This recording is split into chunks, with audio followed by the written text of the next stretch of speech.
What is fiscal policy? Policy से आप सब लोग आ गए, ये कोर्स ऑफ एक्शन है, ये गाइडिंग प्रिंसिपल्स होते हैं, कोई काम करना है आपने कैसे करना है।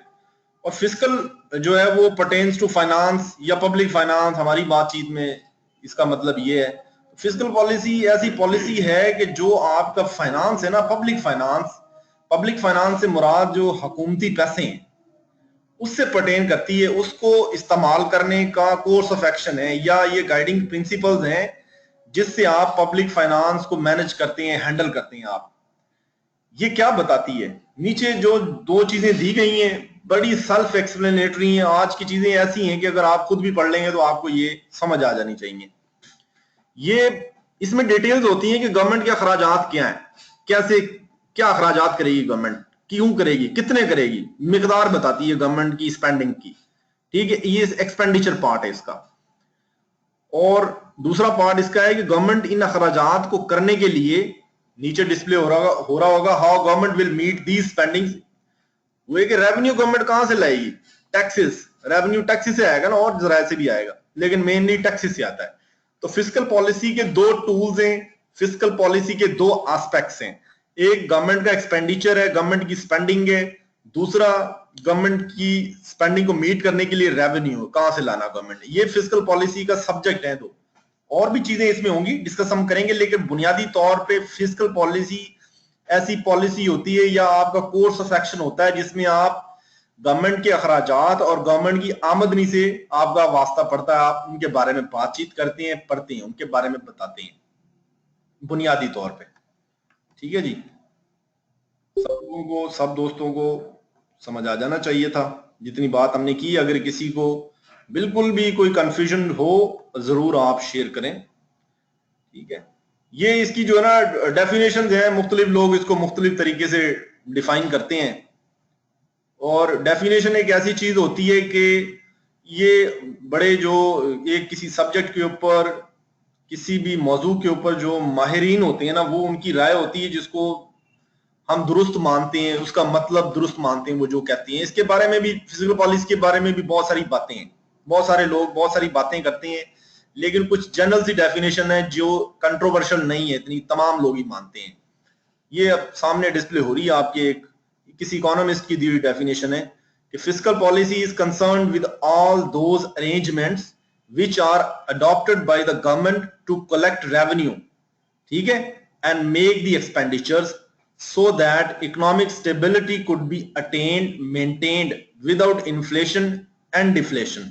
नीचे ये सारी चीजें, इसमें जो टर्म्स हैं ये इस्तेमाल हुई हैं वो बता दी हैं। फिस्कल पॉलिसी अरेंजमेंट है गवर्नमेंट का, वही कोर्स ऑफ एक्शन है गवर्नमेंट का जिसमें वो रेवेन्यू कितना इकट्ठा करना है वो बताती है, और एक्सपेंडिचर्स कितने होते हैं वो बताती है गवर्नमेंट। और ये क्यों कि गवर्नमेंट जो है इकोनॉमिक स्टेबिलिटी अटेन करे। ठीक है, दो चार चीजें भी उसके साथ होती हैं, इकोनॉमिक स्टेबिलिटी कैसे अटेन करनी है, नीचे वो दी हुई है हमने। ये रेड कलर की एक शो हो रही है आपके सामने स्लाइड में वर्डिंग, इकोनॉमिक स्टेबिलिटी, ये बता दिया क्या होती है। आमतौर पे हम कहते हैं ना, हमारे प्राइम मिनिस्टर साहब भी कहते हैं इकोनॉमिक स्टेबिलिटी, हर बंदा बात कर रहा होता है। इकोनॉमिक स्टेबिलिटी होती क्या है इकोनॉमिक टर्म में? इकोनॉमिक स्टेबिलिटी एक सूरत हाल है जिसमें आपकी इकोनॉमी कॉन्स्टेंटली ग्रोथ हो रही होती है उसकी, और इन्फ्लेशन जो है वो बड़ा स्टेबल होता है या कम होता है या स्टेबल होता है। ठीक है, जिसमें आपकी इकोनॉमी का वॉल्यूम बढ़ रहा होता है। ठीक है, इसको इकोनॉमिक स्टेबिलिटी कहते हैं। अगर आपकी इकोनॉमी का वॉल्यूम बढ़ रहा है, ग्रोथ उसकी हो रही है, और इन्फ्लेशन का रेट बहुत ज्यादा नहीं बढ़ रहा या स्टेबल है, रुका हुआ है, तो ये आप इकोनॉमिक स्टेबिलिटी के मूड में है। डेवलप कंट्रीज आप देख लें, उनकी हर साल जो है इकोनॉमी ग्रो ही हो रही होती है। किसी की देखें, चाइना जैसे है, इंडिया जैसे है, इनकी कांस्टेंट ग्रोथ है इकोनॉमीज की, और इसलिए ये स्टेबल भी हैं इकोनॉमीज। हमारी इकोनॉमी की ग्रोथ कभी नीचे चली जाती है, कभी ऊपर चली जाती है, स्टेबल नहीं है, कांस्टेंट नहीं है, इसलिए हमारी इकोनॉमिक स्टेबिलिटी भी नहीं है, इनस्टेबल है हम, इकोनॉमिकली अनस्टेबल। इकोनॉमिक ग्रोथ क्या होती है? ये कांस्टेंट ग्रोथ की जो रेड ऊपर वर्ड्स में हमने बात की है, ये जरूरी है आपको बताना कि यहाँ पे ये कांस्टेंट ग्रोथ जो है, ये इकोनॉमिक ग्रोथ से क्या मुराद लेते हैं। इकोनॉमिक ग्रोथ ये भी मैंने लिख दिया, सारी चीजें सेल्फ एक्सप्लेनेटरी हैं। आज के लेक्चर में कोई चीज ऐसी कोशिश की गई है कि तमाम चीजें जो है ना सेल्फ एक्सप्लेनेटरी हो, मुख्तलिफ बैकग्राउंड के लोग होंगे तो आपको जो है ना ईजी लगे चीजें। इकोनॉमिक ग्रोथ होती है कि आपकी जो एक इकोनॉमी है उसकी जो capacity to produce goods and services है ना वो बढ़े। ठीक है, ये आपकी जो capacity to produce goods and services है ना, इसका टोटल आउटपुट ही आपका जीडीपी होता है। ठीक है, इकोनॉमिक ग्रोथ ये होती है कि आपकी कैपेसिटी में इंक्रीज आए, आप जो चीजें पैदा कर रहे हैं, बना रहे हैं, और सर्विसेज जो आप प्रोवाइड कर रहे हैं, आपकी इकोनॉमी जितनी आ रही है उनमें इजाफा हो, बढ़े वो। ठीक है, ये इकोनॉमिक ग्रोथ है। और इन्फ्लेशन नीचे बताया गया है ब्रिंजल कलर में। इन्फ्लेशन जो है इसके ये बहुत बड़ा टॉपिक है इन्फ्लेशन, बहुत इसकी कॉनोटेशंस हैं डिफरेंट किस्म की, लेकिन आपकी अंडरस्टैंडिंग के लिए सादा सी बात है, कीमतों का, चीजों की कीमतों का बढ़ जाना वो इन्फ्लेशन है। महंगाई जिसे हम कहते हैं ना उर्दू में, महंगाई होगी बड़ी, तो इसका मतलब है कि इन्फ्लेशन है। ठीक है, ये इन्फ्लेशन जो है बहुत ज्यादा जो है वो इन्फ्लेशन जिन भी इकोनॉमीज में होता है, चीजें बहुत जल्दी जल्दी महंगी हो जाती हैं, वो अच्छा नहीं होता है इकोनॉमिक एक्टिविटीज के लिए। इसी तरह इन्फ्लेशन का लो होना भी सही नहीं है, क्योंकि अगर इन्फ्लेशन लो हो जाएगा ना, चीजों की कीमतें गिर जाएंगी तो इकोनॉमी का साइज नहीं बढ़ेगा, इकोनॉमी का साइज रुका रहेगा, इकोनॉमिक ग्रोथ नहीं होगी, इकोनॉमिक स्टेबिलिटी नहीं आएगी। ठीक है, इन्फ्लेशन होना चाहिए लेकिन मुनासिब होना चाहिए, थोड़ा होना चाहिए, या स्टेबल से मुराद है हल्का फुल्का होना चाहिए, ताकि इकोनॉमी भी बढ़ती रहे, चीजें भी महंगी ना हो। चीजों की कीमतों का बढ़ जाना। Hello sir. जी जी। सर ये एक सवाल पूछना है कि इन्फ्लेशन मसलन एक तो ये है कि कीमतें बढ़ जाती हैं, जी, और दूसरा जो डिफ्लेशन आपने बताया है कि वो अगर कीमतें कम कर दें हम चीजों की तो फिर क्या होगा? ये नीचे जो लिखा हुआ ना डिफ्लेशन है, उसका उलट है। ठीक है, ये भी एक कंडीशन जो है ना, ये भी इसके लिए सही नहीं है। डिफ्लेशन अगर होगा तो इसका मतलब है कि आप चीजें तो उतनी पैदा कर रही हैं लेकिन उनकी कीमत गिर गई है। तो आपकी इकोनॉमिक ग्रोथ तो वैल्यू से डिटरमिन होती है ना, उनकी चीजों की कीमत, जो गुड्स और सर्विसेज आपने पैदा की, अगर उनकी कीमतें गिर गई, आपकी इकोनॉमिक ग्रोथ रुकी रहेगी। ठीक है, उनकी वैल्यू का बढ़ना भी जरूरी होता है। इन्फ्लेशन और डिफ्लेशन दोनों एक दूसरे के उलट है। ठीक है, ये डिफ्लेशन हमने वैसे बता दिया है, इन्फ्लेशन बताना जो है ना वो जरूरी था। अच्छा जी, ये लोग रिक्वेस्ट कर रहे हैं कि म्यूट कर दें, बिल्कुल म्यूट कर देते हैं। इतना आपको समझ आ गया होगा, बहुत आसान चीज है। अब मैं आपके सामने एक जो है ना डिस्प्ले कर रहा हूं स्लाइड, वो भी फिस्कल पॉलिसी के इंग्रेडिएंट्स से जो है ना पर्टेन करती है, आपके सामने डिस्प्ले होगी। ये क्या इंग्रेडिएंट्स क्या होते हैं फिस्कल पॉलिसी के, अज्जा क्या होते हैं जिसको हम कह सकते हैं, जिसमें क्या क्या चीजें होती हैं फिस्कल पॉलिसी में जो हम डिस्कस करते हैं, क्या क्या देखना चाहिए फिस्कल पॉलिसी में, क्या क्या देखा जाता है, गवर्नमेंट क्या क्या देखती है फिस्कल पॉलिसी में।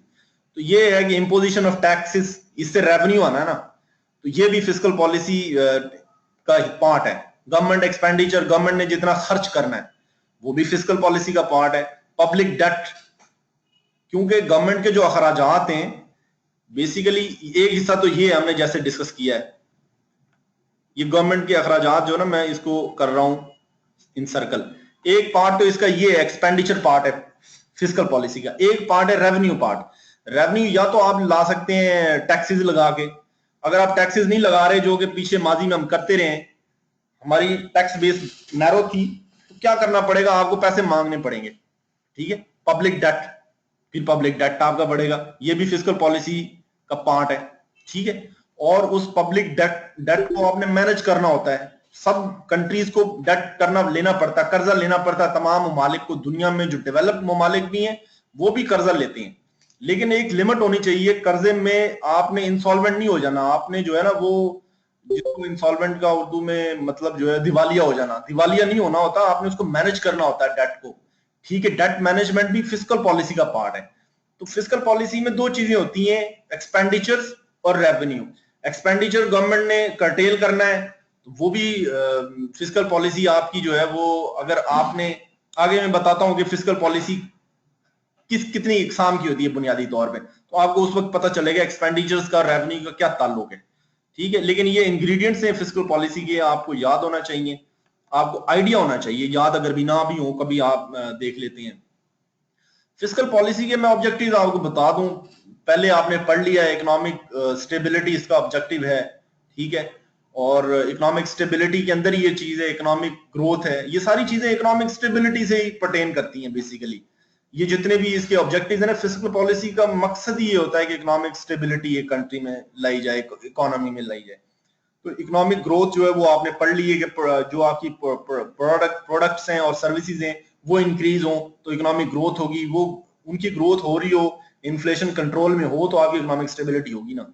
दूसरा इंकरेजमेंट ऑफ एक्सपोर्ट्स है।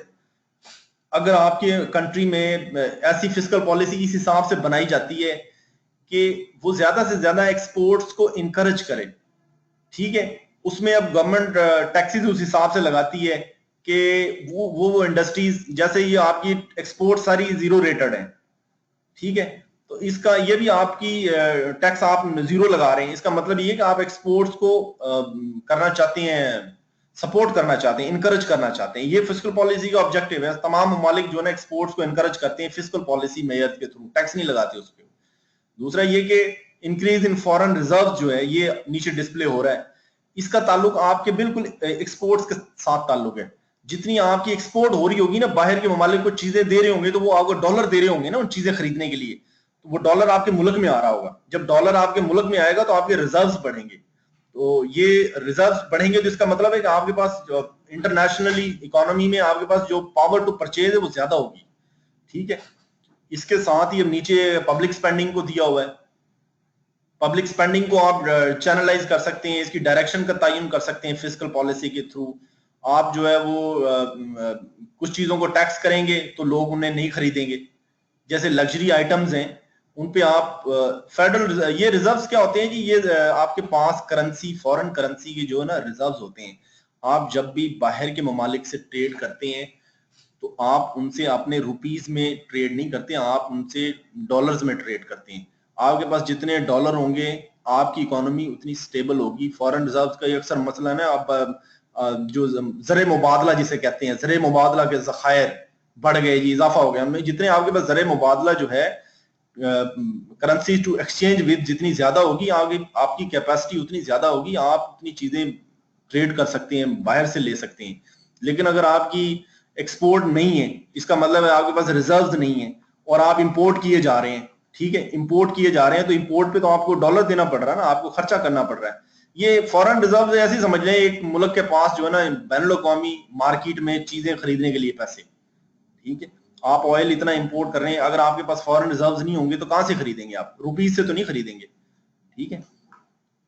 ये असासा जात नहीं है रिजर्व्स, ये एक सॉर्ट ऑफ असासा जात ही है, लेकिन इसका टिपिकली डिफाइन आप ऐसे नहीं करेंगे असासा जात से। रिजर्व्स हैं आपके असासा, ये इकोनॉमी का असासा है, मुल्क का असासा है। जितने आपके पास फॉरेन करेंसी के रिजर्व्स होंगे आप उतने मजबूत होंगे।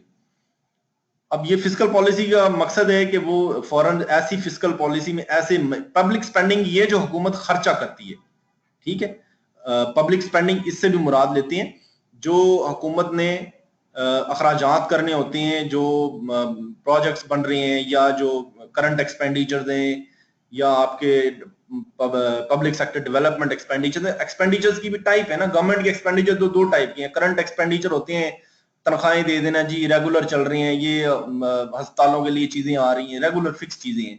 कुछ होते हैं पीएसडीपी जो डेवलपमेंट के एक्सपेंडिचर्स होते हैं, जिनमें आपकी ये मोटरवेज बनना, ये डेवलपमेंट एक्सपेंडिचर्स हैं, ये आपके कोई बड़े बड़े डेवलपमेंट के प्रोजेक्ट्स बनना, ये डेवलपमेंट एक्सपेंडिचर्स हैं। पब्लिक स्पेंडिंग को अगर कम करेंगी, कोई इकोनॉमी को कम करेगी तो उसके पास पैसे बचेंगे और कहीं खर्च करने के लिए, तो ये फिस्कल पॉलिसी का पार्ट है। ये मकसद भी ये उसको इस तरीके से चैनलाइज करना पब्लिक स्पेंडिंग को कि आपका फिस्कल डेफिसिट ना पैदा हो, आपके पास पैसे कम ना हो जाएं, ठीक है।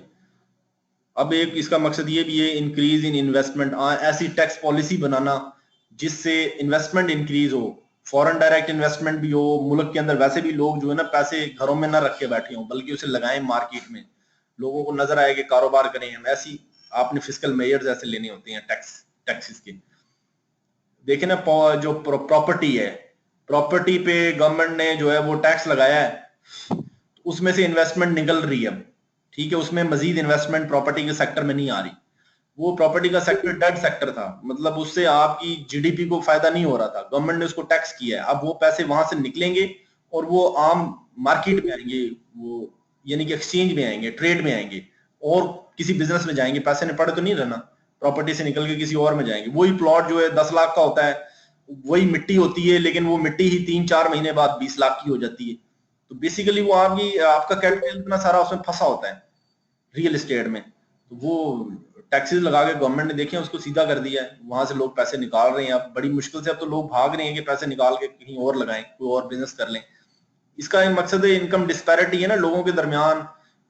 इनकम जो है किसी की ज्यादा है किसी की कम है, इक्वालिटी नहीं है इनकम की। इसको भी रिड्यूस करना कम से कम, ताकि डिस्पैरिटी ज्यादा ना हो लोगों में। हैव्स एंड हैव नॉट्स का जो फर्क है उसको कम करना। अमीर और गरीब का फर्क जो है ना ये खत्म नहीं हो सकता, ये कुदरत ने बनाया है, कानून कुदरत है। तो ये जो है ना कम नहीं हो सकता, यानी कि ये फर्क तो रहेगा, लेकिन इसको आपने एड्रेस करना होता है, आपने कोशिश करनी होती है कि इसको कम से कम करें। ठीक हो गया जी।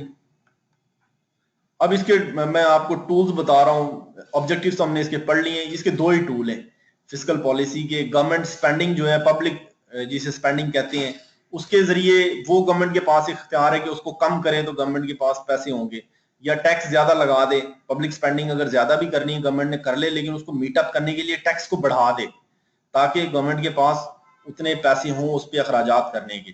ठीक है, आपके पास जितने पैसे होंगे ना, जितनी चादर होगी उतना ही पांव फैलाएंगे आप। ये बस वही फार्मूला है।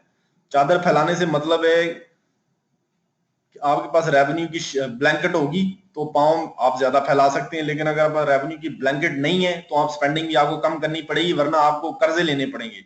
कर्जे आप लेते हैं तो उससे आप सूरत ठीक नहीं ना रहती। ज्यादा कर्जे लिए माजी में हमने बहुत ज्यादा। ये भी एक थोड़ी सी अहम चीज है इसके। Hello sir.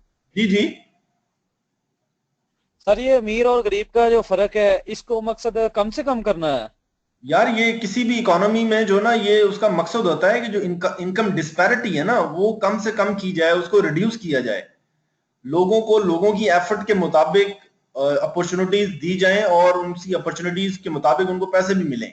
ये ना हो कि कोई एक हिस्सा मुल्क का या इकोनॉमी का वो एक्सप्लॉइट कर रहा हो दूसरे लोगों को, ज्यादा पैसे कमा रहा हो उतनी एफर्ट लगा के, और उतनी एफर्ट लगा के जो है ना लोग कम पैसा कमा रहे हो। ये है कि ठीक है सर। गवर्नमेंट जो है वो कहां से स्पेंडिंग के लिए पैसे लाती है। ये एक सादा सी चीज है, आप लोगों को पहले भी इसका आइडिया होगा कि गवर्नमेंट को पब्लिक स्पेंडिंग जो करनी है गवर्नमेंट ने, या गवर्नमेंट ने जो एक्सपेंडिचर करना है उसको मीटअप करने के लिए गवर्नमेंट ने पैसे कहां से लाने। या तो वो अपने शहरियों पे या उनके जो बिजनेसेस हैं उनको उन पे टैक्स लगा देगी। ठीक है जी, जैसा कि हमारी गवर्नमेंट जो है वो करती है। ये प्राइमरी तरीका है, बुनियादी तरीका है, और दुनिया भर में ये सबसे ज्यादा तरीका जो है ना वो अडॉप्ट किया जाता है। आप मुझसे आगे चल रहे हैं जी। ये भाई साहब बता रहे थे कोई जी कि नीचे एक मिस्टेक है जी, डोमेस्टिक बोरोइंग है। अगर आपने टैक्स लगाना है, ये तो सारी दुनिया की इकोनॉमीज लगाती हैं, लेकिन एक और भी तरीका है कि आप डोमेस्टिक बोरोइंग करते हैं डोमेस्टिकली। ये क्या होती है? ये लोड लिखा हुआ है यहाँ पे, इसको लेकिन लोन के तौर पे पढ़ें, इसको हम करेक्ट भी कर देते हैं।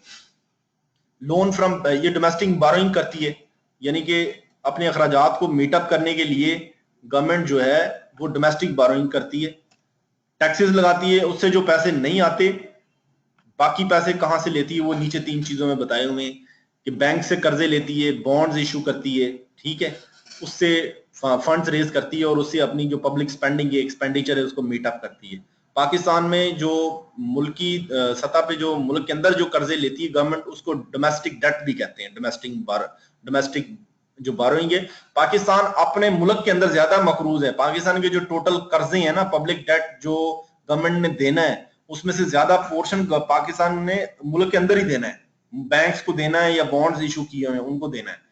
बाहर के जो आईएमएफ वगैरह से या ये दूसरे डोनर्स हैं उनको कम देने हैं। पाकिस्तान अपने अपने आप का, अपनी अवाम का ज्यादा मकरूज है, अपनी अवाम का और इदारों का। तो नीचे तीसरा एक दिया हुआ है, फॉरेन डेट है। अगर फिर भी पैसे कम पड़ रहे हैं, आपने टैक्स भी लगा दिया, डोमेस्टिक बोरोइंग भी कर ली, तो आपके पास फॉरेन डेट की ऑप्शन होती है। आईएमएफ वगैरह से लेते हैं, एशियन डेवलपमेंट बैंक से लेते हैं। ये लोन ग्रांट्स जो होते हैं ना, ये ग्रांट्स मुफ्ती नहीं मिलती है कोई, ये इसका नाम ग्रांट का दिया जाता है लेकिन ये लोन ही होता है। ये जो है ना आसान शराइत पे कर्जे होती हैं, जैसे ये चाइना से हमें मिल रहे हैं ना, ये 46-47 बिलियन डॉलर की इन्वेस्टमेंट हो रही है, इसमें से कुछ हमें ग्रांट्स भी मिल रही हैं, तो ये हल्की शराइत के कर्जे होते हैं, तो ये गवर्नमेंट को या ये लेने पड़ते हैं डेवलपमेंट एक्सपेंडिचर्स कुछ करने के लिए, या फिर ये कि प्राइवेटाइजेशन करती है गवर्नमेंट, उससे रिसीट्स मिलती हैं, या स्टेट के जो रिसोर्सेज हैं उनको बेच के पीटीसीएल को जैसे प्राइवेटाइज किया गवर्नमेंट ने, ठीक है, या ये जो गवर्नमेंट कुछ ऐसा भी हिसाब लगाती है, जैसे 3G 4G बेची है पिछले दिनों में इन्होंने, उससे भी 100 बिलियन रुपीज इन्होंने लिए हैं, इस किस्म के तरीकों से भी लगाती है गवर्नमेंट पैसे, ठीक है। कुछ गवर्नमेंट जो है ना वो, हमारे पाकिस्तान में तो इतने अच्छे हालात अभी नहीं है, रेलवे पीआईए ये ओजीडीसी देता है पाकिस्तान को पैसे, लेकिन ये पीआईए रेलवे ये बस अपना खर्चा चलाते हैं, रेलवे तो बल्कि पैसे लेती है गवर्नमेंट से उल्टे, लेकिन ये भी एक इदारे हैं ना, पैसे कमाती हैं, ये भी गवर्नमेंट को फंड कर सकती हैं, लेकिन ये बहुत थोड़े पैसे यानी ये देते हैं। मेजर जो है ना गवर्नमेंट को अपने अखराजात चलाने के लिए ये 4-5-6 तरीके हैं जिनसे गवर्नमेंट जो है ना अपने अखराजात के लिए पैसे इकट्ठे करती है, रेवेन्यू इकट्ठा करती है, ये पार्ट है सारा फिस्कल पॉलिसी का।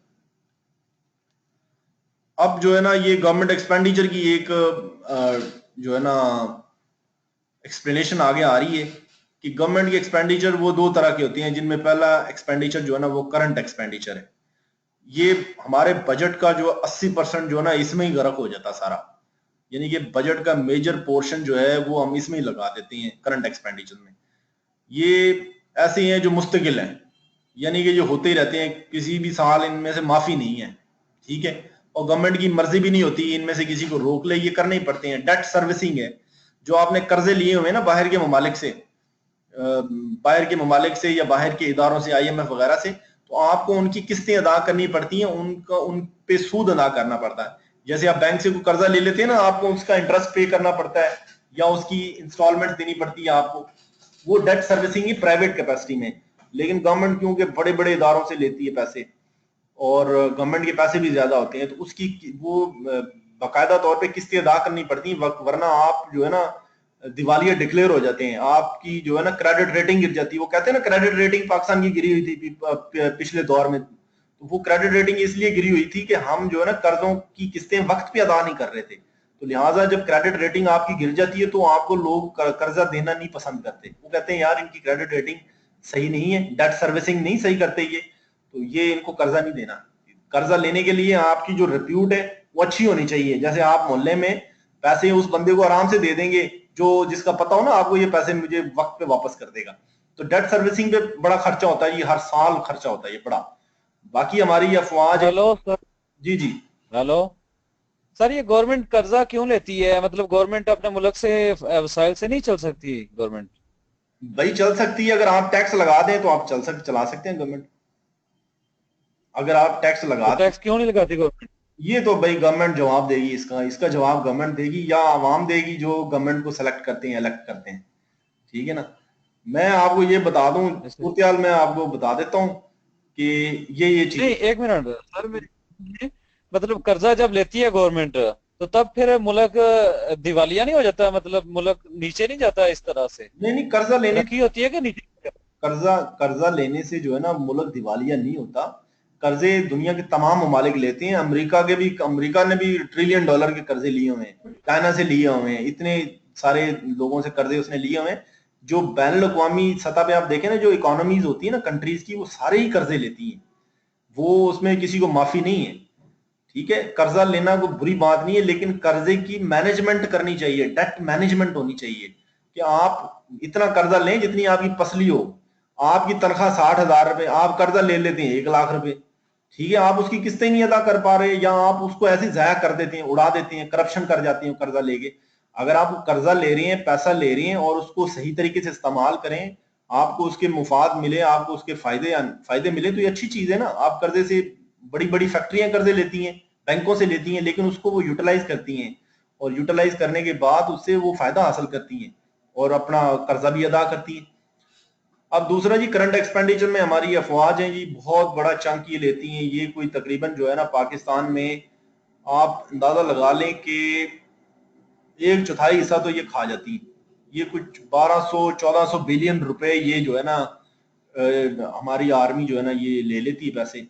आर्मी के पास बहुत सारे जराए हैं पैसे कमाने के, लेकिन वो गवर्नमेंट से भी लेती है, हालांकि आर्मी के पास तो बहुत सारे इदारे हैं, लेकिन ये काफी कंट्रोवर्शियल बहस है, लेकिन किताबी हद तक मैं आपको बता दूं कि ये बहुत बड़ा खर्चा हमारा।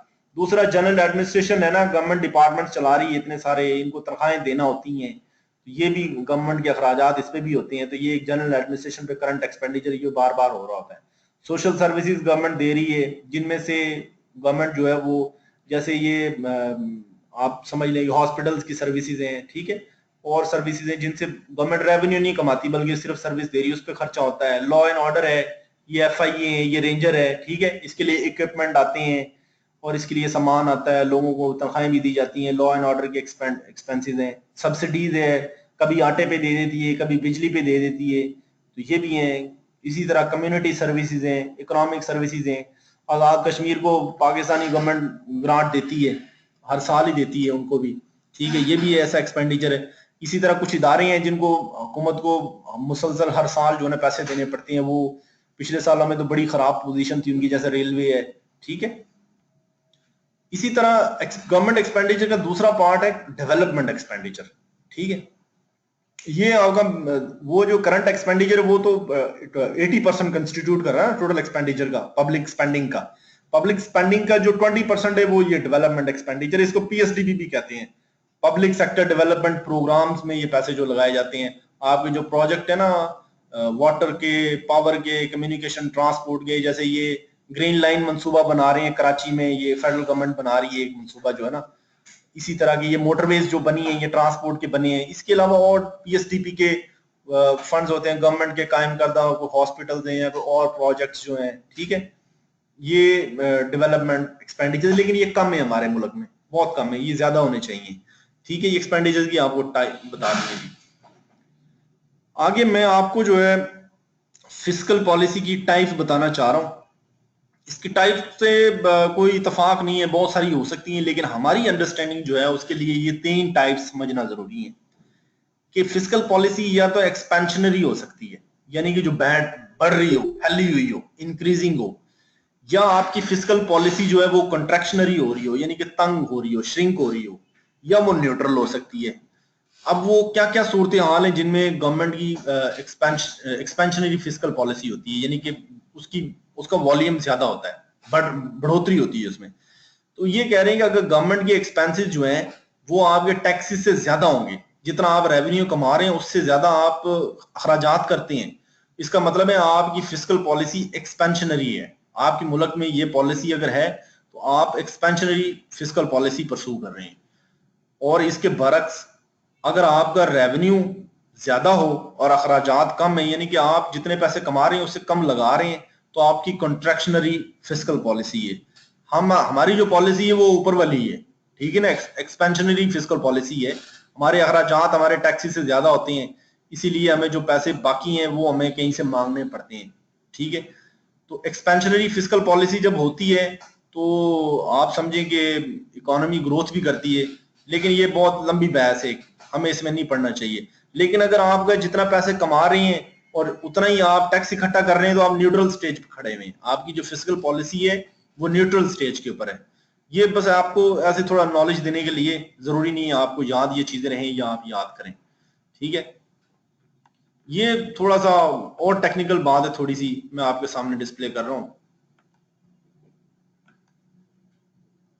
फिस्कल पॉलिसी जो है ना, इसके इसके इसके मैक्रो इकोनॉमिक ऑब्जेक्टिव्स क्या होते हैं। मैक्रो इकोनॉमिक क्या होते हैं? मैक्रो इकोनॉमिक होते हैं किसी भी माशियत के जो मैक्रो बड़े बड़े जो इंडिकेटर्स हैं उनसे पर्टेनिंग जो मामलात होते हैं उनको मैक्रो इकोनॉमिक कहते हैं। जैसे पॉवर्टी है, जैसे इन्फ्लेशन है, ये एक मैक्रो इकोनॉमी, बड़ी स्केल पे आप चीजों को देखते हैं, ठीक है। ये फिस्कल पॉलिसी जो है ये गवर्नमेंट स्पेंडिंग से, टैक्सेशन से इसका ताल्लुक है, आप सब लोगों ने देख लिया। और दोबारा यही बात रिपीट की गई है कि अगर आपकी स्पेंडिंग ज्यादा होगी और आपको ज्यादा अमाउंट चाहिए होगी उस स्पेंडिंग को करने के लिए, पूरा करने के लिए, आपकी इकोनॉमी का एक्सपेंडिचर बढ़ जाएगा। जब आपकी इकोनॉमी का एक्सपेंडिचर बढ़ जाएगा तो नेशनल इनकम जो है ना वो बढ़ जाएगी। इसी तरह अगर आपने टैक्सेस बढ़ा दी हैं, ठीक है, इकोनॉमी से विदड्रॉल्स बढ़ जाएंगी, ठीक है, इकोनॉमी से पैसे लोग खींचेंगे और एक्सपेंडिचर और नेशनल इनकम जो है वो गिर जाएगी।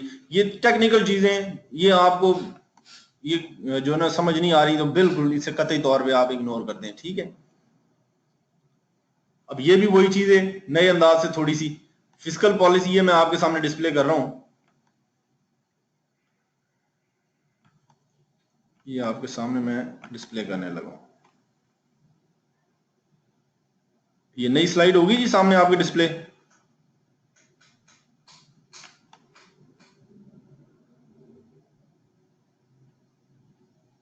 स्लाइड नहीं होगी, कोई मुझे बता सकता है? स्लाइड नई डिस्प्ले होगी आपके सामने? जी सर हो गए। अच्छा, ये आपके सामने ये आ रही है फिस्कल पॉलिसी। ये गवर्नमेंट का एक इंस्ट्रूमेंट है जिसके थ्रू ये टूल्स हैं गवर्नमेंट्स के। गवर्नमेंट जो है या तो टैक्स चेंजेस कर सकती है या एक्सपेंडिचर चेंजेस कर सकती है फिस्कल पॉलिसी को एडजस्ट करने के लिए। फिस्कल पॉलिसी को एडजस्ट करने के लिए, अपने टारगेट्स या अपने ऑब्जेक्टिव्स को पूरा करने के लिए, या टैक्स में तब्दीलियां करेगी, टैक्स को कम या ज्यादा करेगी, या एक्सपेंडिचर को कम या ज्यादा करेगी। ये फिस्कल पॉलिसी जो है उसमें नेशनल बजट में भी यही होता है, ठीक है। ये फिस्कल पॉलिसी का इंस्ट्रूमेंट है। तो अब ये थोड़ी सी बातें हो रही थी पहले भी, मैं कह रहा था कि आपको पाकिस्तान में जो है ना टैक्स इतना नहीं ज्यादा कलेक्ट होता। क्यों नहीं कलेक्ट होता? पाकिस्तान में बहुत ज्यादा टैक्स कलेक्ट हो सकता है।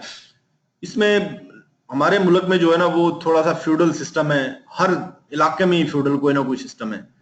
अब पंजाब और सिंध वाले जो है ना इनके पास एग्रीकल्चर है, तो यहाँ पे पंजाब और सिंध में जो है ना वो एग्रीकल्चर की लॉबीज हैं। पाकिस्तान की जो पॉलिटिक्स है उसको पंजाब और सिंध डोमिनेट कर रहे हैं। अभी तक जो है वो मेजॉरिटी ऑफ जो हमारे मुल्क में रूल रहा है ना वो ये पंजाब या सिंध बेस्ड यानी कि पॉलिटिकल ग्रुप्स हैं जिन्होंने रूल किया है। उनके अपने पॉलिटिकल इंटरेस्ट हैं, वो एग्रीकल्चर लॉबी के प्रेशर में होते हैं। वो जो है ना हमारे, क्योंकि हमारी इकोनॉमी एग्रीकल्चर है, हम पाकिस्तान को ज़रई मुल्क कहते हैं। आप उस ज़रई चीज पे टैक्स नहीं लगा रहे, ठीक है। आप टैक्स बेस का क्या करेंगे? आपके मुल्क में मैन्युफैक्चरिंग तो इतनी होती नहीं है, ठीक है। अगर होती भी है ना तो वो जो जो एग्रीकल्चर जैसे शुगर की इंडस्ट्री हमारे मुल्क में और हमारे कॉटन की इंडस्ट्री है, इंडस्ट्री भी हमारे मुल्क में वो है जिसका ताल्लुक एग्रीकल्चर के साथ है। तो ये जो इंडस्ट्री है ना ये भी सारे ये जागीरदारों की इंडस्ट्रियां, ये शुगर मिलें सारी जागीरदारों की, वो उन पे भी टैक्स नहीं होने देते, ठीक है।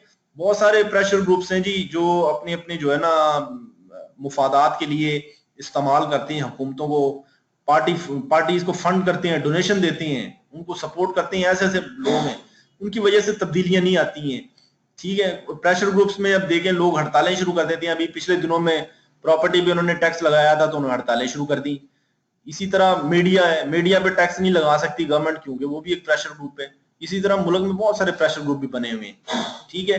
एक बुनियादी चीज जो है ना वो सबसे बुनियादी चीज हमारे मुल्क में टैक्स चेंजेस इतनी पॉजिटिव नहीं है, टैक्स बेस नैरो है। उसमें किरदार है हमारे मुल्क में जमहूरियत को कभी चलने नहीं दिया गया। डिरेलमेंट ऑफ डेमोक्रेसी हुई है, हर 2-4 साल बाद जो है ना वो हुकूमतें बदल जाती हैं, आपस में लड़ लड़ के बदल जाती हैं, या वो मुहल्लाती साजिशें जिन्हें कहते हैं, पैलेस इंट्रिग्स वो होती हैं, या फिर वो आपको पता ही है क्या होता है। हम सियासी बात ना ही करें तो अच्छी चीज है। बहरहाल इस मुल्क में जो है सबसे बड़ी ज्यादती है हमारे, हम इस फोरम पे तमाम सूबों से ताल्लुक रखने वाले लोग मौजूद हैं। हमारे साथ एज अ नेशन जो है सबसे बड़ी ज्यादती हुई है कि डेमोक्रेसी को जो वो चलने नहीं दिया गया। मैं आपको बताऊं कि सबसे पहला दुनिया का जो वजीर आजम है ना, जो हम मॉडल फॉलो कर रहे हैं, इसे वेस्टमिनिस्टर मॉडल कहते हैं डेमोक्रेसी का। ये इंग्लैंड से आया है, इंग्लिश लोगों ने ये बनाया था। तो उनका सबसे पहला वजीर आजम था ना, उसका नाम था वालपोल, सर रॉबर्ट वालपोल उसका नाम था। ये 1720 में उनका वजीर आजम था, 1720 के अंदर इंग्लैंड में। ये सबसे पहला वजीर आजम है दुनिया में जिसने वजीर आजम का जो है वो टाइटल जो क्रिएट हुआ उसकी वजह से। वो असल में उस वक्त जो बादशाह था एक, वो उसको इंग्लिश लैंग्वेज नहीं आती थी। इंग्लैंड का जो बादशाह था ना उस जमाने में, उसको इंग्लिश लैंग्वेज नहीं आती थी। तो उसके, क्योंकि पहले बादशाह के वजीर होते थे काफी सारे, वो वजीरों के साथ उसकी मशीर होते थे, उनसे मीटिंग करता था। तो बादशाह को अंग्रेजी नहीं आती थी क्योंकि बादशाह जो है वो किसी अपनी रिश्तेदारी की वजह से बादशाह बना था। उसके मामू थे इंग्लैंड में, उसके मामू की सारी नस्ल खत्म हो गई। तो गोरे ने कहा कि हम जो है ना इसकी कोई भी जो रिश्तेदार दुनिया में बचा ना उसको बादशाह बना देंगे। तो उन्होंने उसको पकड़ के ना हॉलैंड से ले आए, उसको बादशाह बना दिया, लेकिन उसको अंग्रेजी नहीं आती थी ना उसको समझ लगती थी क्या अंग्रेजी, बूढ़ा वो हो चुका था।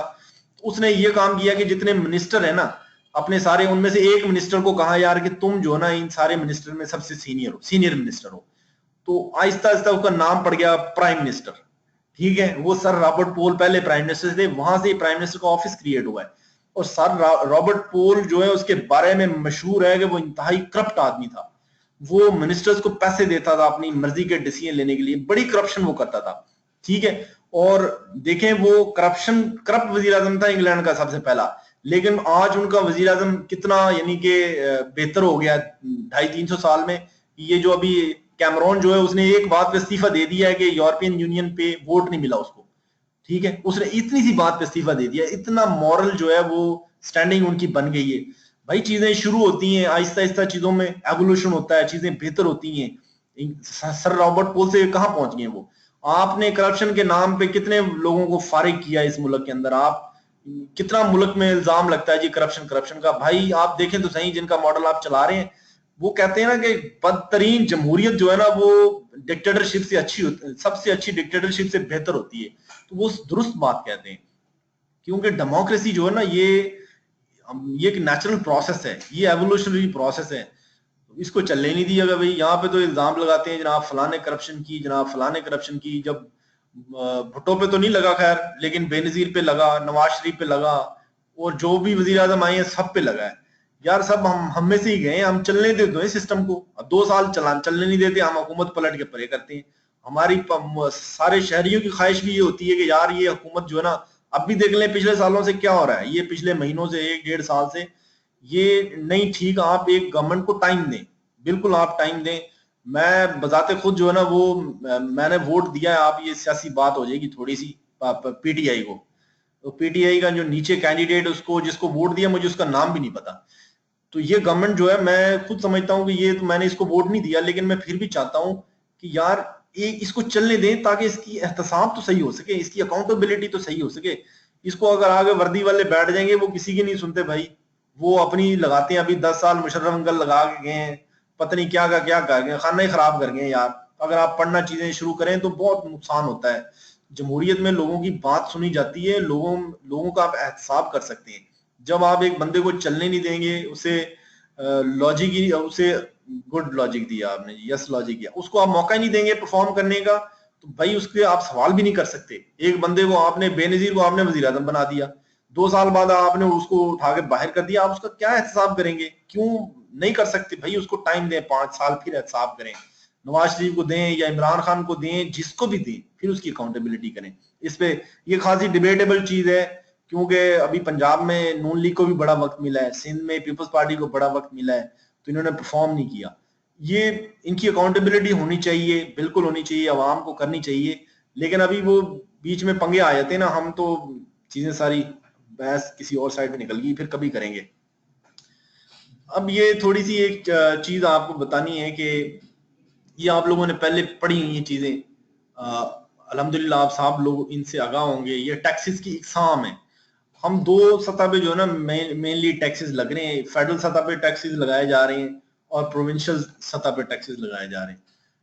और टैक्सेस की 2 किस्में हैं, एक डायरेक्ट टैक्स है, एक इनडायरेक्ट टैक्स है।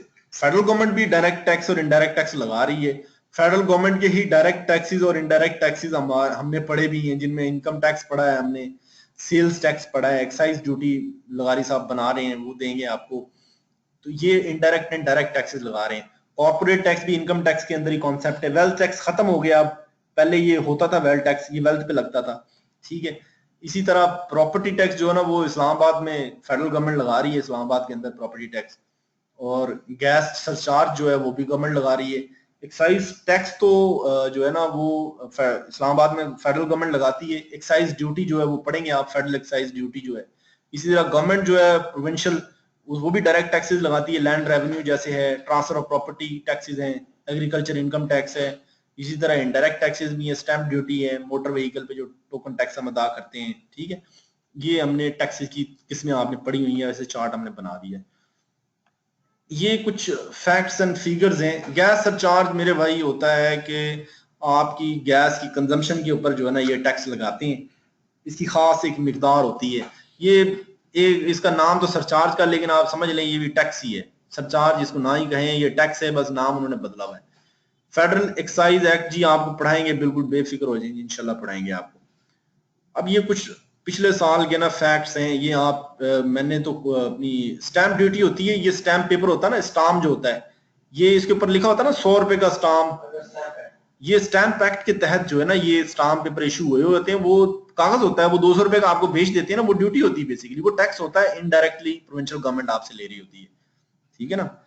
ये टिकट्स हैं आपकी जो है डाक की, ये भी एक टैक्स का ही एक सिलसिला है, वैसे लेती है गवर्नमेंट कागज के। देखे ना 1200 रुपए का स्टाम्प भी होता है, 3-3 हजार रुपए के कागज, ठीक है ना। अब ये लास्ट ईयर से रिलेटेड कुछ फैक्ट्स हैं, इसमें जीडीपी जो है ना वो मैं आपको बता देता हूँ आगे चल के कि जीडीपी क्या चीज है। ग्रॉस डोमेस्टिक प्रोडक्शन, इसके नाम से आपको थोड़ा सा इसका आइडिया हो जाना चाहिए। ग्रॉस डोमेस्टिक प्रोडक्शन, आपके मुल्क में जो पैदावार है वो जीडीपी है, जितनी भी हुई है, जितनी भी चीजें आपने बनाई हैं, ठीक है। ये पिछले साल में हमारा जो जीडीपी की ग्रोथ है वो 4.7% थी। इसका मतलब ये कि 2014-15 की में जो जीडीपी था उससे 2015-16 के अंदर जो जीडीपी बढ़ा है वो 4.7% बढ़ा है, ठीक है। यानी कि पिछले साल के जीडीपी से इस साल का जीडीपी में ग्रोथ है ये वो 4.7 है। तो ये 15-16 का जीडीपी की ग्रोथ रेट है, ठीक है। इसके अलावा पर कैपिटा इनकम भी बढ़ी है, हर साल बढ़ती है थोड़ी थोड़ी, लेकिन अभी भी ये कम है। बड़े बाज ममालिक में तो ये कई हजारों में, 30-30 हजार डॉलर पे भी आती है, 60-60 हजार डॉलर पे भी है। लेकिन हमारे मुल्क में पर कैपिटा इनकम, इसका मतलब ये कि जितनी भी इनकम होती है ना एक मुल्क के अंदर जनरेट, उस इनकम को उस मुल्क की आबादी पे तकसीम कर देती है, तो वो पर कैपिटा इनकम बन जाती है। यानी कि एक बंदे ने कितनी इनकम कमाई होगी एवरेज, ये $1506 गवर्नमेंट कहती है जी, हर पाकिस्तानी ने कमाई है $1506 अगर पर कैपिटा आप उसको बनाएंगे। इन्फ्लेशन रेट जो है पिछले साल की निस्बत इस साल चीजें कितनी महंगी हैं, तो ये जी 4.1% है, ये एवरेज है। इसमें तमाम अशिया की कमोडिटीज की प्राइसेस होती हैं, उनमें जो इंक्रीज हुई है कि पिछले साल जो कीमतें थी एवरेज अगर उनका निकालें तो इस साल उनकी कीमतों का एवरेज 4.1 ज्यादा हुआ है। इन्फ्लेशन रेट ये ठीक है, बहुत ज्यादा नहीं है, लेकिन ये रियल फिगर्स नहीं है। गवर्नमेंट जो है वो रियल फिगर्स जो है ना वो लाती नहीं है मंदिर यहाँ पे। ये गवर्नमेंट जो है ना वो फिगर्स में बहुत खेलती है अवाम के साथ। अगर ये कोई इंडिपेंडेंट तहकीक हो, इंडिपेंडेंट इस पे रिसर्च हो, तो ये आपका इन्फ्लेशन रेट कहीं ज्यादा होगा, क्योंकि इतनी चीजें बढ़ती हैं भाई, 4-4% नहीं चीजें बढ़ती, वो तो 20-20% बढ़ जाती है, ठीक है। खाने पीने की चीजें देख लें कैसे बढ़ती हैं। अब नीचे फिस्कल डिफिसिट दिया हुआ है। फिस्कल डिफिसिट जो है ना क्या होता है? फिस्कल डिफिसिट एक अहम चीज है।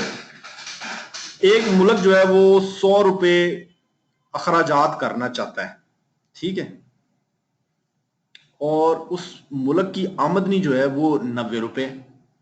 तो अब 10 रुपए ना उस मुल्क का उसने खर्च तो करनी है, वो उसने अखराजात तो वो करने हैं, वो क्या करेगा? उधारे लेगा। तो ये 10 रुपए उसका फिस्कल डिफिसिट है, ठीक है। तो हमारा जो फिस्कल डिफिसिट जो है वो लास्ट ईयर 4.3 था, तो लास्ट ईयर का अभी भी इन रन है। ये नीचे मैंने छोटी सी चीज बनाई है, करंट एनएफसी कौन सा है। ये एनएफसी कोई डिसाइड हुए थे नेशनल फाइनेंस कमीशन के तहत। ये अवार्ड्स हैं जो डिस्ट्रीब्यूशन है ना रिसोर्सेज की, फेडरल गवर्नमेंट करती है, सूबों में जो रिसोर्सेज देती है, जो उसका जितने इकट्ठे करती है ना गवर्नमेंट टैक्सेस साल भर में, उन टैक्सेस को इकट्ठा करती है और उनमें से एक खास हिस्सा जो है वो सूबों को देती है। अभी मेरा ख्याल है ये 57.5% जो टोटल गवर्नमेंट ने जितने टैक्स इकट्ठे किए ना, मिसाल के तौर पे अगर गवर्नमेंट ने 100 रुपए इकट्ठे किए, उसमें से 57.5% रुपए वो निकाल लेगी और चारों सूबों को बुला लेगी और उनसे कहेगी कि जनाब ये इतना इतना आपका इसमें शेयर है। ये इसका शेयर जो है ना दस्ती साहब, इसके फाइनेंस कमीशन के जो अवार्ड्स का शेयर है, ये 7th अवार्ड में देखें तो इसमें हर सूबे का शेयर डिटरमिन हुआ पड़ा है। इसके इंडिकेटर हैं वो कैसे बांटती हैं, आबादी के तनासब से बांटती हैं, डेवलपमेंट के पर्सपेक्टिव से बांटते हैं, ये इसी पे झगड़ा रहता है। तो ये 7वां है, 2010 में गालिबन ये हुआ था। इसके बाद एनएफसी बैठा है, 8वां भी बैठा, 9वां भी बैठा, लेकिन वो डिसाइड नहीं कर सके, एग्री अपॉन नहीं हो सके। तो ये पिछली गवर्नमेंट जो पीपल्स पार्टी की गवर्नमेंट थी, उसमें ये 7th NFC जो जिस पे एग्री अपॉन हुए थे तमाम सूबे कि हम इतना इतना हिस्सा हमें मिल जाए, ठीक है, तो ये अभी भी इन फील्ड वही है। इसके नीचे इन्वेस्टमेंट टू GDP रेशो है जी, ये रेशन लिख दिया लेकिन है ये रेशो, ये 15% है जी आपका जो GDP है उसके, उसमें जो है इन्वेस्टमेंट की रेशो 15% है। टैक्स टू GDP रेशो भी आपको बतानी है, ये अहम है, आपको फिगर पता होनी चाहिए टैक्स टू GDP रेशो की। ये डेट के बारे में जो है ना थोड़ी सी बता दूं मैं आप सब लोगों को बात, कि पब्लिक डेट की बात हुई है। पब्लिक डेट, ये नीचे इसकी हल्का से उसे डिफाइन भी कर दिया कि वो कर्जा जिसका चार्ज गवर्नमेंट के ऊपर है, यानी कि जो गवर्नमेंट ने अदा करना है वापस, उसे पब्लिक डेट कहते हैं।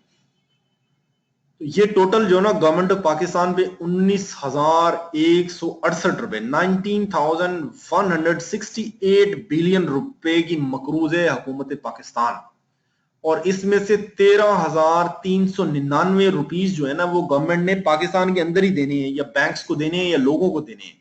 और इसमें से 5,769 जो बिलियन रुपीज है ना, ये गवर्नमेंट ने जो है इधर ही देने हैं, यानी कि किसको देने, इसको जो एक्सटर्नल ADB है, एशियन डेवलपमेंट बैंक है, ये IMF वगैरह है, ये इनको देने, बाहर के ममालिक से इतने कर्जे लिए हुए हमने, इतने मकरूज हैं। टोटल हम 19,168 रुपए के मकरूज हैं, उसमें से 13,999 रुपए जो है, 99 रुपए जो है वो हमने डोमेस्टिक तौर पर डेट रेज किया था, वो डोमेस्टिक देने हैं, और एक्सटर्नल के जो है वो ऊपर अपीयर हो रहे हैं।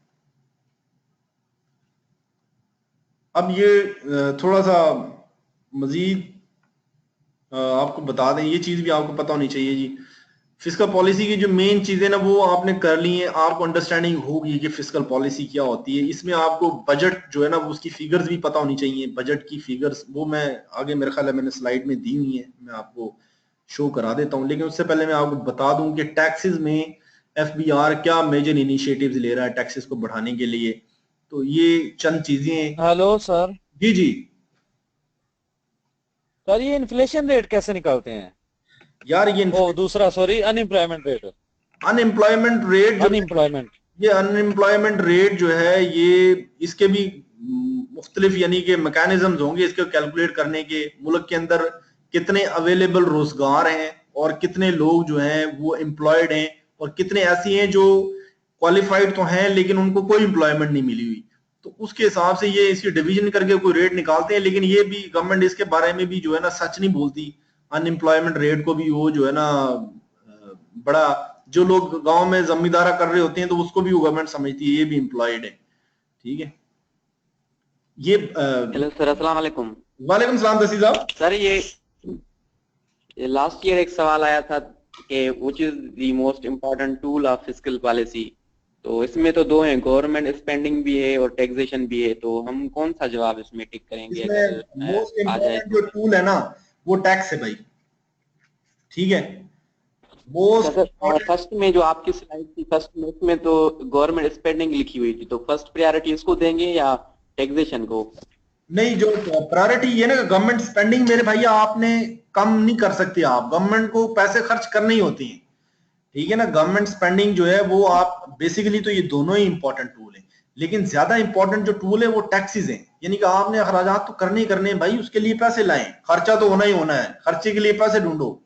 तो वो जो है टैक्सेस जो है वो, क्योंकि आपका इस वक्त मुल्क में टैक्सेस जो है ना ऑप्टिमम लेवल पे इकट्ठे भी नहीं हो रहे, क्योंकि टैक्सेस हमारे मुल्क में अगर या तो हो ना टैक्स बेस हमारी अच्छी होती, तो हम कहते हैं यार कि एक्सपेंडिचर जो है वो ज्यादा हो रहा है। अब तो हम जो हमारा पोटेंशियल है उसको क्योंकि एक्सप्लॉइट नहीं कर रहे ना, इसलिए हम यही कहेंगे कि भाई हमारे मुल्क में टूल जो यही है कि आप टैक्सेस की बेस को बढ़ाएं, टैक्स का रेवेन्यू इकट्ठा करें। अखराजात तो भाई अब भी आप कम कर रहे हैं, आपने ना आपके पास अस्पताल है, ना स्कूल है, ना कॉलेज है, ना सड़कें हैं आपके पास, ना इंफ्रास्ट्रक्चर है, स्पेंडिंग तो आपकी कुछ भी नहीं है। आपको तो ये चीजें जरूरत है आपकी।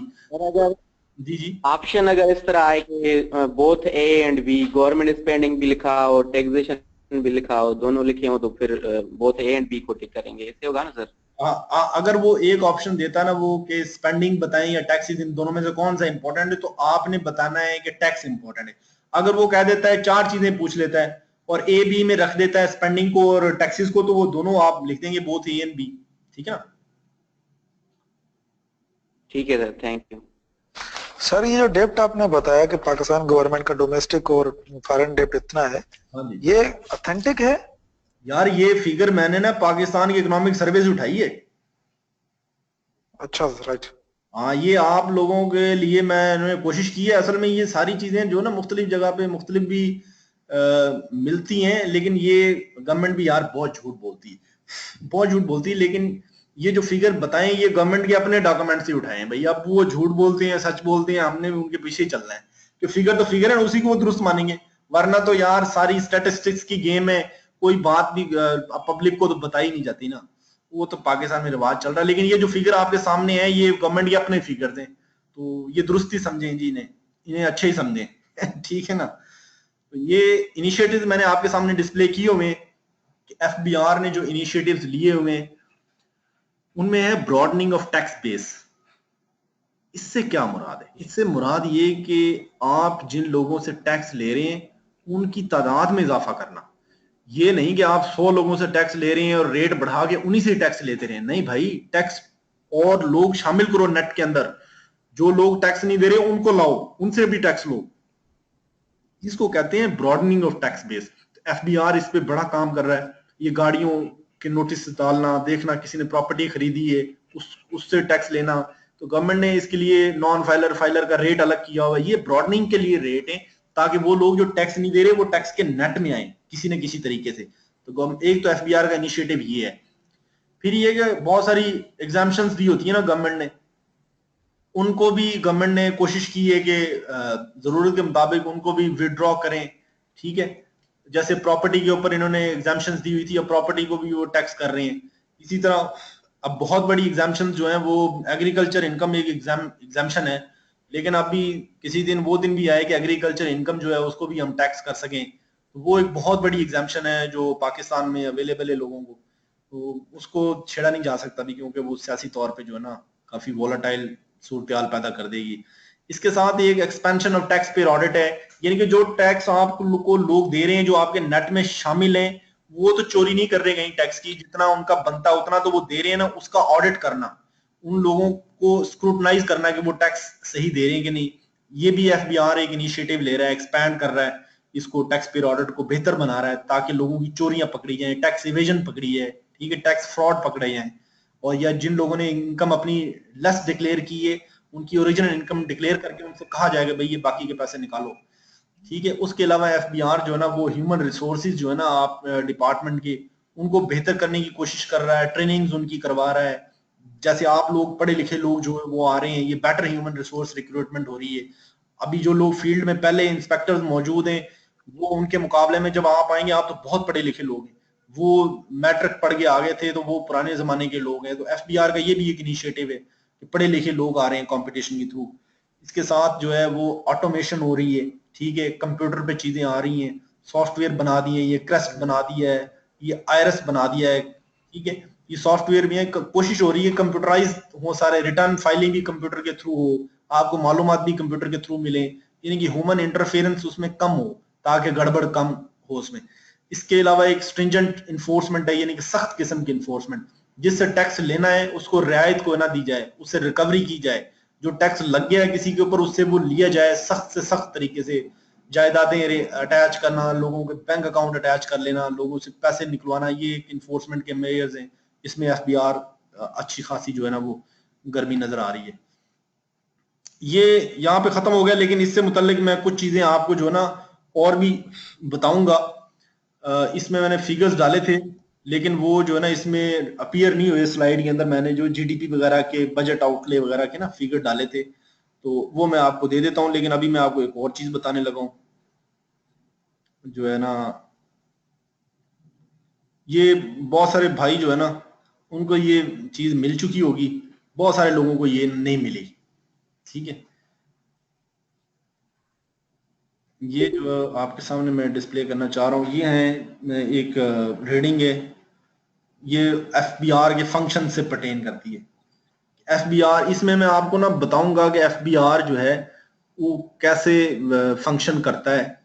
ठीक है, उसका फंक्शन आपको पता तो चल गया कि रेवेन्यू जनरेशन जो है ना उसका फंक्शन है, ठीक है, टैक्सेस इकट्ठे करना जो है उसका फंक्शन है, और टैक्सेस कौन से हैं, इनकम टैक्स है, सेल टैक्स है, ठीक है, फेडरल एक्साइज ड्यूटी है, वेल्थ टैक्स अब चल नहीं रहा है, ये इनके जरिए टैक्स इकट्ठा करना है। इसके लिए लॉज बने हुए हैं, कस्टम्स एक्ट बना हुआ है। ये कौन है फिस्कल पॉलिसी वाला? हाँ, फिस्कल पॉलिसी मेरे भाई मैं पूछता हूँ, इमरान खान साहब फिस्कल पॉलिसी पे पूछा किसी ने सवाल, तो मैं उनको जो ना जवाब दे दूं। फिस्कल पॉलिसी जनाब बिल्कुल आप पढ़ चुके हैं, इसमें सिर्फ फिगर्स जो है ना, स्टेटिस्टिक्स वो मैंने बनाए थे लेकिन स्लाइड में डिसअपीयर हो गए, आए नहीं है। जिसमें बजट आउटले है ना, जो टोटल एक्सपेंडिचर्स कितने हैं इस साल पाकिस्तान ने प्लान किए हुए हैं, और उस टैक्सेस जो है वो कितने हैं। पाकिस्तान ने इस साल टोटल जो है ना वो 4800 से ज्यादा जो है ना बिलियन रुपए के अखराजात जो है ना वो सोचे हुए करने हैं, ये जो ईयर चल रहा है इसके अंदर। और इसके अंदर गवर्नमेंट ने सोचा हुआ है कि 3621 बिलियन रुपए जो है ना गवर्नमेंट ने FBR से कहा है कि आपने कलेक्ट करके देने हैं, ठीक है। तो ये फिगर्स हैं फिस्कल पॉलिसी के, ये फिगर्स हैं, ये फिगर्स मैंने आपको देने, ये आपसे पूछे जा सकते हैं। GDP की ग्रोथ क्या है, ठीक है, ये सारी चीजें आपको जो है ना मैंने देनी है इंशाल्लाह। ये सारों को सेंड कर देते। एक्ट और ऑर्डिनेंस में नासिर साहब फर्क ये है, ये हमने गालिबन बताया भी था कि एक्ट वो होता है जो पार्लियामेंट जो है ना वो कानून बनाती है, ठीक है।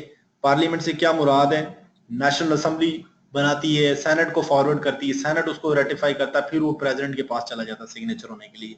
लेकिन कुछ हालात वाकयात ऐसे होते हैं कि पार्लियामेंट जो होती नहीं मुल्क में, आधा वक्त तो पाकिस्तान में ऐसा ही गुजरा ना कि मुल्क में पार्लियामेंट ही नहीं होती, तो वो सदर के पास इख्तियार है article 89 of constitution of Pakistan कि वो फॉर द टाइम भी एक कानून बना सकता है, जिसकी 3 महीने के अंदर जो है ना जिसको पार्लियामेंट से उसने तौसीक करानी होती है, उसको ऑर्डिनेंस कहते हैं। 2001 में क्योंकि मुशर्रफ साहब थे, उस वक्त पार्लियामेंट नहीं थी, उस वक्त ये ऑर्डिनेंस बना था, इनकम टैक्स ऑर्डिनेंस। अगर उस वक्त पार्लियामेंट होती तो इसका नाम होता इनकम टैक्स एक्ट 2001। इसी तरह 1984 में जो है कंपनीज ऑर्डिनेंस बना है, तो उस वक्त भी ज़ियाउल हक साहब थे, पार्लियामेंट नहीं थी कोई, तो वो उसको जो है ऑर्डिनेंस कहते हैं। लेकिन 1973 का जो है कॉन्स्टिट्यूशन बना है, इसको एक्ट कहते हैं इसलिए क्योंकि ये पार्लियामेंट ने बनाया है। और अभी भी जो है अभी कई एक्ट आ रहे हैं, वुमेन हरासमेंट एक्ट आया है, आते रहते हैं एक्ट हर रोज जो है, तो ये एक्ट है क्योंकि ये पार्लियामेंट ने बना रही है, ठीक हो गया जी। ये एक्ट और ऑर्डिनेंसेस हैं जनाब जिनके थ्रू जो है ना FBR फंक्शन करता है, ठीक है। ये आपके सामने मैं आहिस्ता आहिस्ता डिस्प्ले कर रहा हूँ। और एक एक्ट जो पार्लियामेंट बनाती है, लेकिन उस एक्ट में सारी चीजें नहीं डाली जाती। उस एक्ट की इम्प्लीमेंटेशन के लिए रूल्स बनाने होती हैं, वो डिपार्टमेंट रूल्स बनाता है, गवर्नमेंट से उनको अप्रूव भी करा लेता है। वो उसकी इम्प्लीमेंटेशन जो होती है एक्ट की, उस प्रोसीजर जो होते हैं वो सारे नहीं बयान किए होते, उसमें बुनियादी लॉ बताया जाता है। तो रूल्स के थ्रू जो है ना चीजें जो है वो इम्प्लीमेंट होती हैं। रूल्स भी जरूरी होते हैं, ये भी एक्ट की सपोर्ट में होते हैं, ये डिपार्टमेंट बनाता है रूल्स, ठीक है। अब गौर से अगर आप तवज्जो से बात सुने तो FBR जो है ना मेन तौर पे, एक तो FBR का दफ्तर है जो वाक़या है इस्लामाबाद में कॉन्स्टिट्यूशन एवेन्यू पे, उसको कहते हैं FBR हेडक्वार्टर। वहां पे चेयरमैन बैठता है FBR का, क्योंकि FBR का मतलब है federal board of revenue. Board का लफ्ज जब भी आएगा तो उसका मतलब है उसमें मेंबर्स होते हैं, ठीक है। इसमें 10-12 जितने भी मेंबर्स होते हैं, और उन मेंबर्स का जो बोर्ड बना होता है उसका चेयरमैन होता है चेयरमैन FBR, एक बंदा चेयरमैन होता है। निसार मोहम्मद खान साहब इस वक्त चेयरमैन है FBR के, इनका ताल्लुक मर्दान से है, ठीक है। और इसके बोर्ड में कोई 10-12 के करीब लोग हैं, इससे भी ज्यादा हो सकती हैं, तो वो बोर्ड मेंबरान है। जो इस्लामाबाद में बैठा हुआ है वो बोर्ड है, वो तो हेडक्वार्टर है, ठीक है। FBR हेडक्वार्टर उसे कहते हैं। लेकिन आगे काम करने के लिए फील्ड में दफातर होती हैं, तो फील्ड फॉर्मेशन होती हैं या डायरेक्टोरेट्स होते हैं। डायरेक्टोरेट्स जो हैं वो मुल्क में बनाए हुए हैं, मुख्तलिफ इलाकों में बने हुए हैं, इनके खास मकसद हैं। लेकिन सबसे ज्यादा अहम इसमें फील्ड फॉर्मेशन है। जो फील्ड फॉर्मेशन पूरे पाकिस्तान में इस वक्त 24 के करीब फील्ड फॉर्मेशन है, जिन्हें RTO कहा जाता है, रीजनल टैक्स ऑफिस कहा जाता है।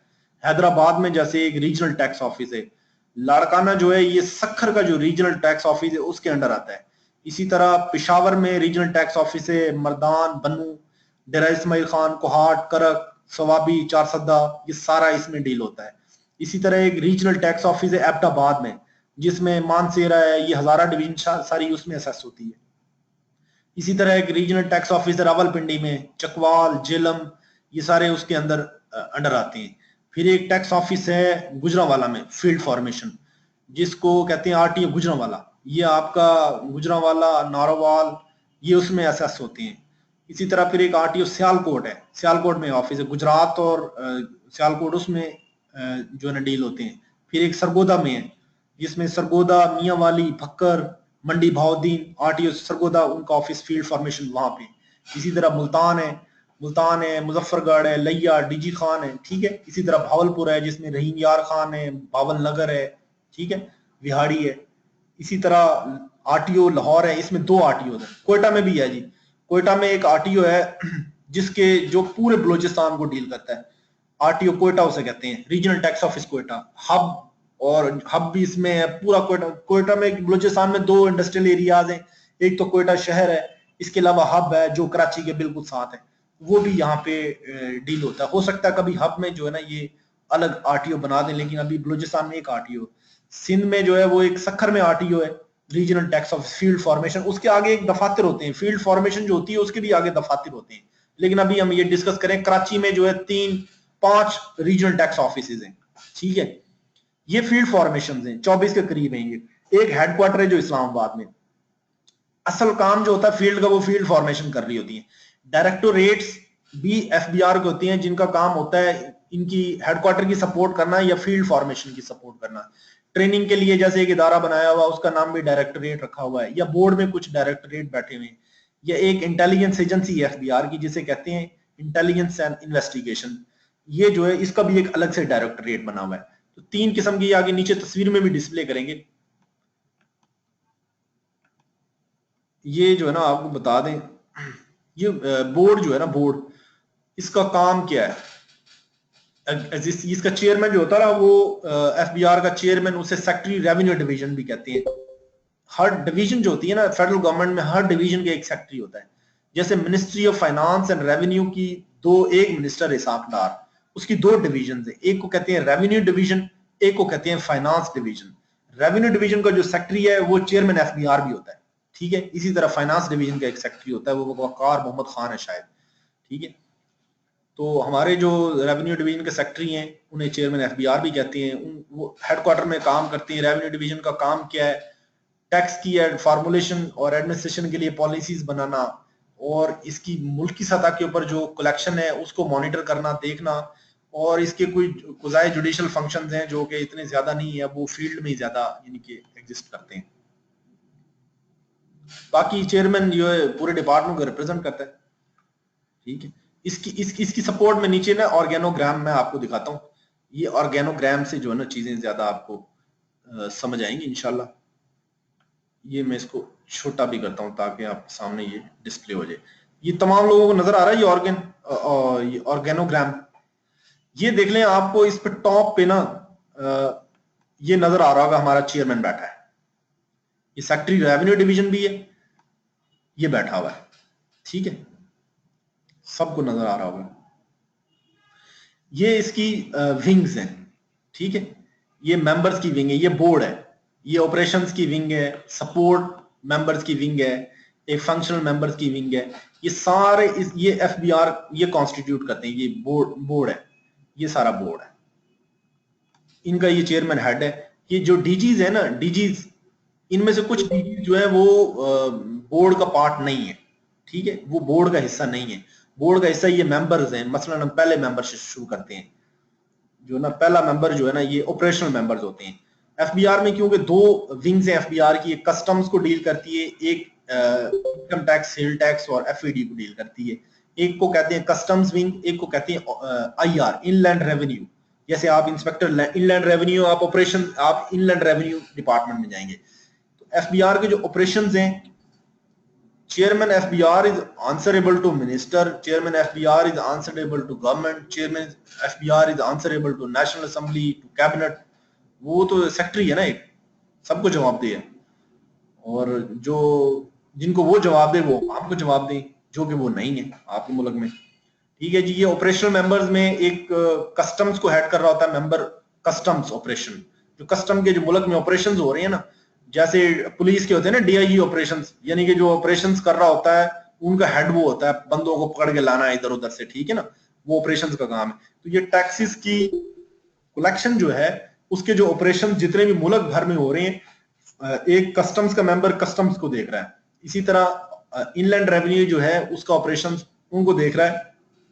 आजकल मेंबर इनलैंड रेवेन्यू ऑपरेशंस हैं डॉक्टर मोहम्मद इरशाद साहब, इनका ताल्लुक 4 सदा से है और ये बहुत अच्छे एनर्जेटिक किस्म के जो है ना इंसान है और बड़े अच्छे लीडर हैं ये, बड़ी इनकी जो है ना कैरिज्मा है इनमें। डॉक्टर इरशाद साहब बहुत अच्छे आदमी इनकी। इसी तरह और मेंबर्स भी हैं, एक मेंबर देखें जैसे इसमें साथ में ये देखें जी, अभी फिलहाल जो है ना आपके सामने ये डिस्प्ले हो रहे हैं तकरीबन 12 मेंबर, ठीक है, लेकिन ये कम या ज्यादा होते रहते हैं। कुछ मेंबर्स ऐसे होते हैं जिनको पोर्टफोलियो कोई नहीं दिया होता। इनलैंड रेवेन्यू में जो है एक मेंबर तो ऑपरेशंस का है ना, बाकी जो मेंबर्स हैं वो एक पॉलिसी का मेंबर है, जैसे ये सिर्फ इनलैंड रेवेन्यू की पॉलिसी बनाता है, ये मैंने गोल दायरा लगाया। बाकी जो मेंबर्स है ना ये स्ट्रेटेजिक प्लानिंग है, ये सारा कस्टम्स का भी देखता है, इनलैंड रेवेन्यू का भी देखता है, इसी तरह ये लीगल का है, ये कस्टम और इनलैंड रेवेन्यू दोनों का मामला देखता है। ये मेंबर एडमिन है जो एडमिन के अफेयर्स देखता है, ट्रांसफर है, तबादले हैं, सो जो एडमिन का काम होता है ना पूरे मुल्क भर में उसको ये देखता है। इसी तरह ये पॉलिसी बनाते हैं, ये रहमतुल्लाह खान वजीर साहब हैं बन्नू से, ये वजीर हैं, सीनियर ऑफिसर हैं, ये इनका काम है पॉलिसी बनाना, ये सिर्फ इनकम टैक्स की पॉलिसी बनाते हैं और कस्टम का मेंबर नहीं है पॉलिसी बनाने के लिए, सिर्फ आईआर का। बाकी ये आईटी का मेंबर है, ये दोनों आईटीज देखता है, कस्टम की भी और इनकम टैक्स की, जिसे हम इनलैंड रेवेन्यू कहते हैं।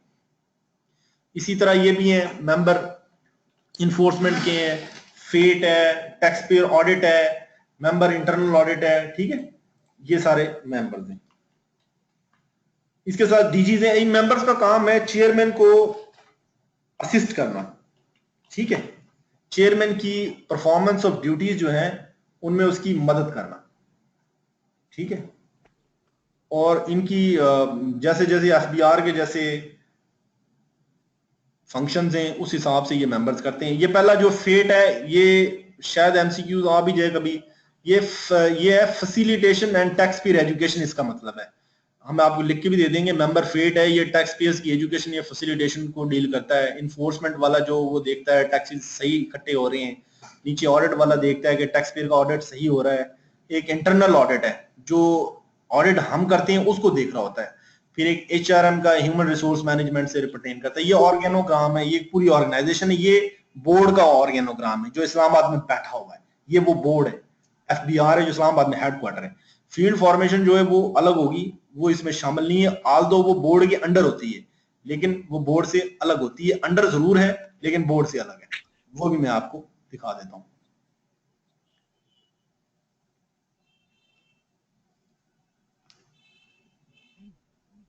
ये आपके सामने मैंने डिस्प्ले कर दी। हाँ जी, फेट है facilitation and tax payer education wing, facilitation and tax payer education, इसको कहते हैं फेट। चेयरमैन एफबीआर की पे होगी 4-5 लाख रुपए होगी। ये आपके सामने एक स्लाइड डिस्प्ले हुई है जिसमें एक फील्ड फॉर्मेशन जो है ना, जो कि मुल्क में मैंने जैसे रीजनल टैक्स ऑफिस बताए वो फील्ड ऑफिस हैं एफबीआर के, मुल्क में 24 हैं। आप लोगों में जैसे भी जहां भी पेशावर वालों की आरटीओ में पेशावर में पोस्टिंग होगी वहां का फील्ड ऑफिस है। वो फील्ड ऑफिस कैसा होता है वो आपको जरा थोड़ा सा समझाना है ताकि आपको पता लगे। उस फील्ड ऑफिस में आप भी होंगे इंशाल्लाह। चेयरमैन एफबीआर का स्केल 22 होता है जी। ये सबसे उसका हेड होता है, एक रीजनल टैक्स ऑफिस का हेड होता है चीफ कमिश्नर, ये 22 ग्रेड का होता है, ठीक है, 22 ग्रेड का होता है, चीफ कमिश्नर इसे कहते हैं, ठीक है। इसके साथ जो है ना एडिशनल कमिश्नर हेडक्वार्टर होता है, इसको रिपोर्ट करता है, वो इसका स्टाफ ऑफिसर होता है। एक चीफ कमिश्नर का स्टाफ ऑफिसर होता है जिसे कहते हैं एडिशनल कमिश्नर हेडक्वार्टर। फिर चीफ कमिश्नर के नीचे 2, 3, 4, 5, 6, 7 तक कमिश्नर्स हो सकते हैं, ठीक है, जितने भी जरूरत के मुताबिक। बड़े शहरों में बड़े ज्यादा कमिश्नर्स होते हैं चीफ कमिश्नर के पास, लेकिन छोटे शहरों में जैसे सरगोदा है, भावलपुर है, वहां पे 1, 2, 2 कमिश्नर होते हैं चीफ कमिश्नर के नीचे। चीफ कमिश्नर ग्रेड 21 का भी हो सकता है, ग्रेड 20 का भी हो सकता है, लेकिन ये ग्रेड 21 का ही होता है चीफ कमिश्नर। कमिश्नर का ग्रेड 20 होता है, 20th ग्रेड का होता है। एक कमिश्नर जो होता है उसके नीचे 2 एडिशनल कमिश्नर होते हैं, ये 19 ग्रेड की होती है एडिशनल कमिश्नर, ठीक है, 19 ग्रेड की होती हैं, 2 एडिशनल कमिश्नर होते हैं एक कमिश्नर के पास, ठीक है। इसी तरह एक एडिशनल कमिश्नर के नीचे जो है 2 या 2 से ज्यादा डीसीज होते हैं या एसीज होते हैं, जिन्हें डिप्टी कमिश्नर्स कहते हैं या असिस्टेंट कमिश्नर्स कहते हैं। 1 2 3 4 5 6 7 8 भी हो सकते हैं एक एडिशनल कमिश्नर के नीचे, उसको सपोर्ट कर रहे होते हैं। इसी तरह एक डीसी या एक एसी जो है उसके नीचे इंस्पेक्टर इनलैंड रेवेन्यू होता है, 1 2 3 4 जितनी भी जरूरत होती है उसके मुताबिक इंस्पेक्टर इनलैंड रेवेन्यू होते हैं। ये एक फील्ड फॉर्मेशन की हायरार्की है। फिर इंस्पेक्टर इनलैंड रेवेन्यू से नीचे एलडीसीज होते हैं, यूडीसीज होते हैं, सुपरवाइजर्स होते हैं और आपके स्टेनोज होते हैं, ठीक है, और मुख्तलिफ किस्म के जो है ना वो छोटे छोटे स्केलों के लोग होते हैं। लेकिन मेजर फील्ड फॉर्मेशन जो है वो यही है। इनकम टैक्स अथॉरिटीज भी यही है, चीफ कमिश्नर है, एडिशनल कमिश्नर है, deputy commissioner, AC assistant commissioner और इंस्पेक्टर इनलैंड रेवेन्यू, ये इसकी मेजर। हेलो सर, जी जी, ये इंस्पेक्टर जो इनलैंड है ये कितनी देर बाद असिस्टेंट कमिश्नर बन जाता है? ये मेरे भाई जो पुराने हैं उनको तो काफी देर लगी है, लेकिन अब जो नई भर्तियां हो रही हैं उसमें से प्रमोशन का जो स्केल है वो तेज है, कोई 8-10 साल बाद वो उसकी प्रमोशन हो जाती है। एसी बन जाएगा वो? हाँ जी, वो एसी बन जाएगा। फिर वो पहले बनेगा इनलैंड रेवेन्यू तो ऑफिसर, पहले वो इनलैंड रेवेन्यू ऑफिसर बनेगा, फिर वो एसी बनेगा। तो एसी तो सर सीएसपी नहीं होते? नहीं, आप प्रमोशन करके भी बन सकते हैं ना, आपकी तरक्की करके भी आप एसी बन सकते हैं। हमारे डिपार्टमेंट में बहुत सारे ऐसे लोग हैं जो प्रमोट होके बन गए एसी, डीसी भी बन जाते हैं, एडिशनल कमिश्नर भी बन जाते हैं प्रमोट होके। सही है। हाँ, ये आगे जो है ना टैक्सेस की डिटेल्स दी हुई हैं जो कि आप लोगों ने सब ने पढ़ लिया है। कस्टम्स हैं और ये डिफरेंट विंग्स हैं जिनके बारे में आपको बता दिया है। ये लीगल विंग है, इसका काम क्या है, कानूनी मामलात को देखना मुख्तलिफ डिपार्टमेंट्स के साथ। इसी तरह फेड इसकी डिटेल दे दी है, आप एक रीडिंग देंगे जस्ट तो ये आपको सारी चीजें समझ लग जाएंगी। कोई भी चीज इसमें ऐसी नहीं है जो ट्रिकी हो, आप माशाल्लाह जो है वो सारी चीजों को कर लेंगे। डायरेक्टोरेट्स में आपको बता दूं कि ये फील्ड फॉर हेडक्वार्टर हमने पढ़ लिया है, इसके बाद फील्ड फॉर्मेशन हमने पढ़ लिया है, इसके साथ फिर डायरेक्टोरेट्स होती हैं। लाहौर में 3 डायरेक्टोरेट्स हैं, फील्ड फॉर्मेशन तो हैं, उसके अलावा 3 डायरेक्टोरेट्स हैं। एक है डायरेक्टोरेट ऑफ ट्रेनिंग जो ट्रेनिंग कराता है, ठीक है, इकबाल टाउन में उसका ऑफिस है। इसी तरह कराची में एक डायरेक्टोरेट है, एक इस्लामाबाद में डायरेक्टोरेट है। इसी तरह फिर नीचे डायरेक्टोरेट ऑफ बीटीबी है, ये इस्लामाबाद में बैठता है। ठीक है, ब्रॉडनिंग ऑफ टैक्स बेस इसका काम है, ये इस्लामाबाद हेडक्वार्टर में बैठता है। ठीक है, अब मैं ये बता रहा हूं, आगे आपके आ रहे हैं इंटेलिजेंस वाले आ रहे हैं। ये इंटेलिजेंस का डायरेक्टोरेट, ये पेशावर में भी है, ये जो है इसमें भी है, कराची में भी है, मुल्तान में भी है, ये मुल्क में 5-6 जगह पे है डायरेक्टोरेट ऑफ इंटेलिजेंस। ये फील्ड फॉर्मेशन को सपोर्ट करता है, ये हमारी इंटेलिजेंस एजेंसी होती है एफबीआर की, ये भी दूसरी जो इंटेलिजेंस एजेंसियां हैं उन्हीं की तरह होती है। और ये छापे छापे लगाना, ये जो है ना लोगों को उठाना पकड़ना, उनकी जासूसी करना, कौन टैक्स छुपा रहा है, कौन टैक्स दे रहा है, उन किस्म के मामलात को ये देखते हैं। ये फिजिकल इंटेलिजेंस का रोल प्ले करते हैं और ये मतलब उसी तरह के जैसे आम इंटेलिजेंस एजेंसीज होती है ना, उन्हीं की तरह लिथल होते हैं, लोगों को पकड़ के अंदर दे दिया और जो है ना पर्चे शर्चे काट दिए। इनके थाना भी होता है, हर जो इंटेलिजेंस डायरेक्टोरेट होता है वो थाना भी होता है, पुलिस स्टेशन होता है, वो खुद एफआईआर दर्ज कर सकते हैं और लोगों को अंदर जेल भी होती है इसके अंदर, ठीक है, टैक्स चोरों के लिए। इसमें भी पोस्टिंग होती है, इंस्पेक्टर रेवेन्यूज की इसमें भी पोस्टिंग होती है, एसीज की पोस्टिंग भी होती है, डीसीज की भी होती है, एडिशनल कमिश्नर भी होते हैं। जब एक एसी की यहाँ पे पोस्टिंग होती है तो उसको असिस्टेंट डायरेक्टर कहते हैं। जब एक एडिशनल कमिश्नर की डायरेक्टोरेट ऑफ इंटेलिजेंस में पोस्टिंग होती है तो एडिशनल डायरेक्टर उसको कहते हैं। इंस्पेक्टर की जब होती है तो वो वहां पे उसको इंस्पेक्टर ही कहते हैं, यानी कि जब आईएनआई में उसकी पोस्टिंग होती है इंटेलिजेंस एंड इन्वेस्टिगेशन में तो उसको वहां पे इंस्पेक्टर कहते हैं, इंस्पेक्टर आईएनआई, ठीक है, इंटेलिजेंस का इंस्पेक्टर है। ठीक है जनाब, ये इसके फंक्शंस दिए हुए हैं। इसके अलावा एक मैंने आपको बताया था कि ट्रेनिंग के डायरेक्टोरेट होते हैं, इंटेलिजेंस के डायरेक्टोरेट होते हैं, इसी तरह इंटरनल ऑडिट के डायरेक्टोरेट्स होते हैं। ये इंटरनल ऑडिट ऐसी बलाया, ये हर महकमे में इंटरनल ऑडिट होता है। जिन लोगों ने गवर्नमेंट जॉब्स की हैं उनको भरपूर तरीके से अंदाजा होगा कि इंटरनल ऑडिट एक डिपार्टमेंट होता है हर महकमे के अंदर जो उस महकमे का ऑडिट करता है, देखता है कि उस महकमे के लोग सही परफॉर्म कर रहे हैं कि नहीं। हमारे डिपार्टमेंट में भी ये है, ठंडा तरीन महकमा, ये कोई काम नहीं करता, यानी कि विले बैठे रहते हैं, यानी कि ये ऑडिट शॉडिट कोई नहीं करते, सुकून माहौल। ठीक है, ये पोस्ट क्लियरेंस ऑडिट है, ये इतनी इंपॉर्टेंट चीज नहीं है। विद होल्डिंग टैक्सेस को मॉनिटर करने के लिए बोर्ड में एक डायरेक्टोरेट है, जिसे director general of with holding taxes कहते हैं। ठीक है, ये भी आपको याद करने की, पढ़ने की जरूरत नहीं है। जो मैंने ऑर्गेनोग्राम आपको बताया ना, वो एक बुनियादी चीज, ये चीजें हमने सारी देख ली हैं। तो अगर आप लोगों के कोई सवाल हो तो जरूर बताएं। सर एक छोटा सा सवाल है। हेलो जी हेलो जी इम्तियाज साहब। सर, सवाल मेरा ये है कि पाकिस्तान में जो लार्जेस्ट टैक्स पेयर यूनिट है, LTU जो आपने नाम बताया, इनमें से सबसे ज्यादा टैक्स अर्न करने वाला कौन सा है? ये कराची है भाई, कराची। अच्छा सर, एक थैंक यू। एक दूसरी बात ये, पाकिस्तान में 4 प्रोविंसेस हैं, पाकिस्तान में चारों प्रोविंसेस में सबसे हाईएस्ट टैक्स अर्न करने वाला सूबा कौन सा है?